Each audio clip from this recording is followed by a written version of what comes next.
Cette interpellation du député Simon Doho intervient dans un contexte sociopolitique marqué par des tensions à approche de l'élection présidentielle de 2025. À un peu plus de 3 mois de la tenue de ce scrutin crucial, plusieurs jeunes du parti engagés dans la lutte contre l'exclusion de certains leaders de l'opposition, dont Tidjane Thiam, président du parti, ont été arrêtés et placés sous mandat de dépôt. Il nous revient de manière insistante qu'un projet d'arrestation de plusieurs personnalités politiques du PDCI-RDA, dont des députés régulièrement élus à l'Assemblée nationale, serait en cours de préparation avancée. Ces projets d'arrestation, il faut le souligner, concernent également plusieurs membres des organes et structures spécialisées du PDCI-RDA. Le député Bredoumi Soumaïla serait particulièrement visé. Tous nos compatriotes, dans leur grande diversité, connaissent les qualités humaines de l'homme, son engagement ainsi que sa détermination pour la construction de la démocratie et d'une paix durable en Côte d'Ivoire par un dialogue inclusif. Ces projets d'arrestation seraient préparés dans le seul but de bâillonner l'un des porte-voix des tristes réalités que vit actuellement le vaillant peuple ivoirien. Le groupe parlementaire PDCI-RDA invite les ennemis de la paix à abandonner définitivement leurs funestes projets s'ils étaient avérés et à s'inscrire résolument dans la voie du dialogue et de l'apaisement.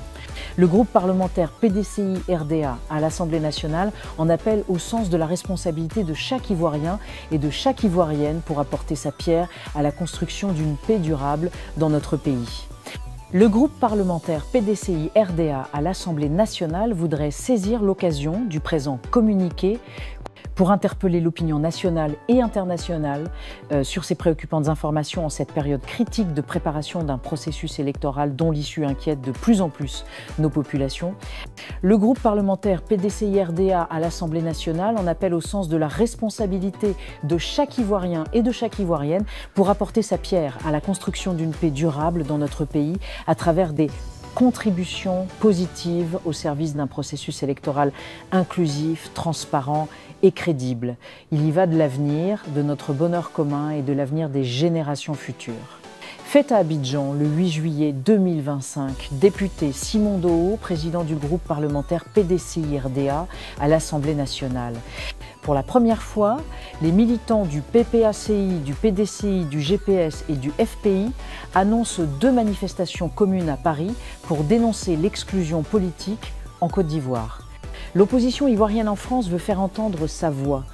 À 2 reprises en juillet, les militants des principaux partis installés dans l'Hexagone comptent battre le pavé pour exprimer leur mécontentement face à la situation sociopolitique en Côte d'Ivoire à quelques mois de la présidentielle d'octobre 2025. 2 dates sont déjà retenues. Le 12 juillet, une marche partira de la place de la Bastille jusqu'à la place de la Nation. Et le 26 juillet, une autre manifestation qualifiée de finale se tiendra à la place de la République. Selon les informations obtenues par l'Infodrome, ces mobilisations sont principalement portées par les représentations françaises de 4 partis majeurs de l'opposition, le PPACI de Laurent Gbagbo, le PDCI-RDA de Tidjane Thiam, le GPS de Guillaume Soro et le FPI de Pascal Affi-Guessant. Une coalition inédite, fruit d'intenses tractations entre les différentes formations. C'est un signal fort que nous voulons envoyer au régime d'Abidjan. L'exclusion de Gbagbo, Thiam et Soro de la liste électorale est inacceptable, confie un cadre du PPACI France sous couvert d'anonymat.